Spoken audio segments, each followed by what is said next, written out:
Hello everyone, here are 15 pro tips for Grounded 2. First up is the Ant Buggy. They have the ability to pick up items with their mandibles, and I've mentioned this in previous tip videos that this can be great for stealing a second egg, or for throwing grass planks at blueberries to knock them down and then harvest the berry without ever needing to dismount your buggy. But what I also found is that no matter what item you throw, if you throw an item at a creature that is blocking, it will immediately break their block and leave them vulnerable for a follow-up attack. Now speaking of second eggs, you may be wondering why would you want a second egg? You can only have one buggy at a time, but if your buggy dies, or they randomly disappear, which definitely does happen in these early access stages, simply hold down the whistle button versus just pressing it, and they pull up a full radio wheel of all your different buggies. If your buggy has disappeared or wandered off or gotten stuck, or simply they have died, you can call in a new buggy at any point in time by accessing them, and having multiple just makes this a lot easier. Now that same tip that I just mentioned for the red soldier ant also applies to the Orb Weaver. The Orb Weaver's web projectiles can be used to knock down the red berries in the hedge-like area. These berries tend to often be much higher than the standard blueberries, and this web has a longer range than the ants throw, making it a much better option for harvesting these berries. It also means you're less dependent on having other resources nearby available to throw, as the hedge actually lacks things like planks and typically only have pebbles or sap. Now speaking of Orb Weavers, let's discuss the Orb Weaver bridges. There are multiple ways to cross these bridges in a more efficient manner if you don't have the Orb Weaver mount. By default, you're slow as molasses, but if you walk along the side, you can actually avoid getting stuck and walk at normal speed. However, you can fall off quite easy, so do proceed with caution. Then you can also use the Dagger's Charge move to dash through the bridge a lot faster than what you could while walking. Then you can also use the Red Soldier Ant's Recruit ability to propel yourself forward over the bridge. Then if you're wearing the full Orb Weaver armor set, will actually increase your walk speed over these bridges. While it's not quite running speed, it's definitely a lot faster than the molasses speed. Then lastly, you can also eat the Spider Slider meal, which already offers amazing perks such as critical chance, but it also increases the speed that you can walk over the webs. It's the exact same effect as the Orb Weaver set. They do not seem to stack though, based on my testing.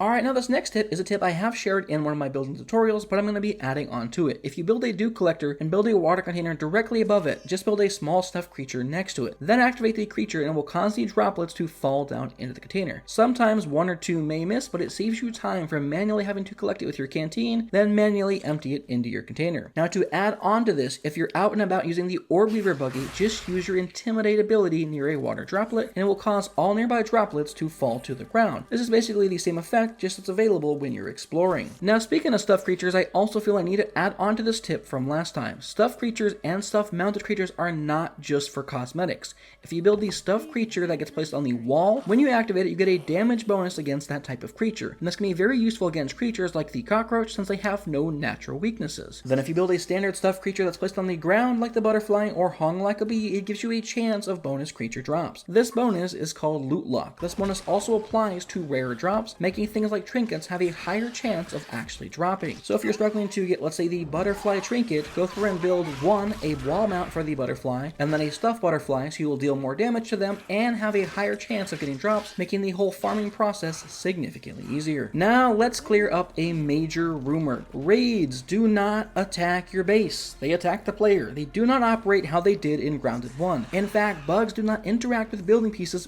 whatsoever. You do not need to plan your base based upon raids. You only need to worry about aggroing bugs back to your base, or if your base is in an aggressive creature's route like a wolf spider. You can literally be side by side with your base during a raid, and the bugs will not attack your base and will only attack you.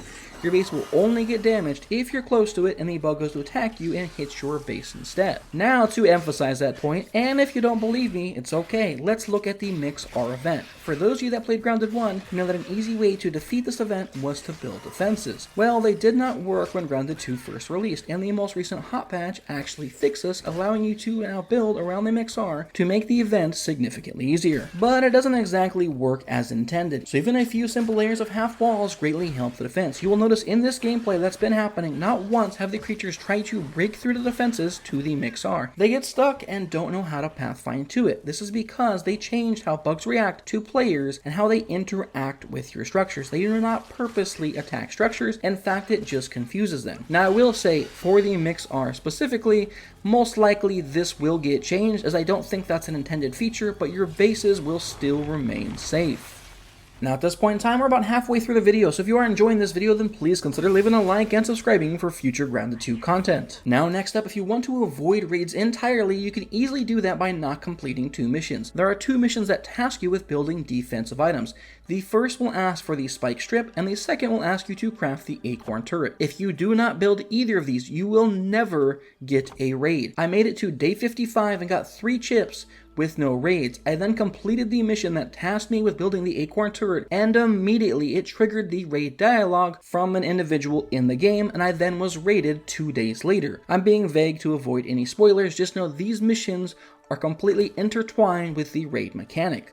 Now, what happens if you've already completed these missions and are getting raided, but you don't want to? Just finish the story and the raids will stop. But is that really a good idea? I already told you they don't purposely destroy your base and they only attack the player. So if you want to avoid a random raid because it's an inconvenience at that time, simply just run away as the raid spawns in. The raid only takes place in a small radius around where the player was when the raid first started, and you will get dialogue on screen that indicates the raid will end if you leave this radius. Now I'm telling you this to give you an option, because you can beat the story to unlock a cool weapon that's a returning weapon from Grounded 1, and maybe just get the dialogue for when it actually takes place. But if you beat the story, raids will stop entirely, meaning you now have no additional ways to earn raw science while you are waiting for the next update. And while this game does already offer more than enough raw science to buy everything currently available in the game, it is always nice to stockpile this, especially if we see the duper return. Additionally, the Orc Bugs drop a certain resource that you need to build the new Tiki light structures and the cool new Bombardier chair. And if you make a lot of these or multiple bases like I am, you will eventually run out of these resources because you will no longer get Orc Bugs that will spawn in the current iteration of Grounded 2. Now next up is food. When harvesting the mints or spicy candies, there is a chance that they will drop a trinket. The spicy candy drops the spectacular spicy shard, and the mint drops the suspicious mint trinket. The spicy trinket means all your attacks now deal spicy damage, and the mint means all your attacks now deal fresh damage. In Grounded 2, this is very useful because we currently cannot infuse weapons with any elements, meaning if you don't have a specialized weapon, one of the unique higher weapons that is hidden, quote unquote, you cannot deal elemental damage. So by having these trinkets on, there's also a third one for orcs that deals shock damage, which is great against the orc creatures, but by having these trinkets, you can now apply not only the standard weapon damage to a creature's weakness, but also an elemental version and possibly stack these buffs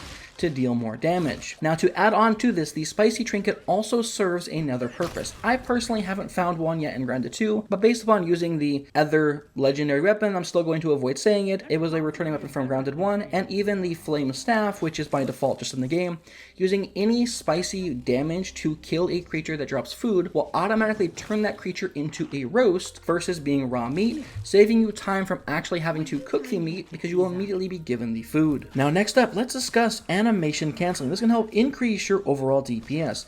Now I've also been told animation canceling works with resource gathering like it did in Grounded 1, but after quite a bit of testing, the differences for me personally were very minimal, and it more just felt like I was being extremely rough on my controller for no reason. Now in combat, the best way to do this is at the end of a combo or a charged attack. Instead of having that recovery period, you actually just cancel the recovery period by using the block input. So with the sword, for example, I'm going to start this fight with a charged attack, then animation cancel by blocking, then after every third hit in this combo, I will then animation cancel again to keep the combo stringing from one into the next and keeping all of the downtime to a bare minimum. This can be a great way to take out tougher enemies in a faster period of time. Now lastly is armor. We have loadouts for mutations, and that makes it easy to swap them out on the fly. Armor for those mutations though, or even for a basic exploration, is not so simple. Carrying armor like a spare gas mask and even putting it on the radial wheel for easy access can be a huge help when exploring. If you have your normal armor setup, and then if you run into a stink bug, you might be in trouble. But if you have this set to your radial wheel, you can easily swap between your pieces of armor without ever needing to go into your menu, possibly saving you an untimely death. Now lastly is base building, and I'd recommend checking out this video here for some great building tips.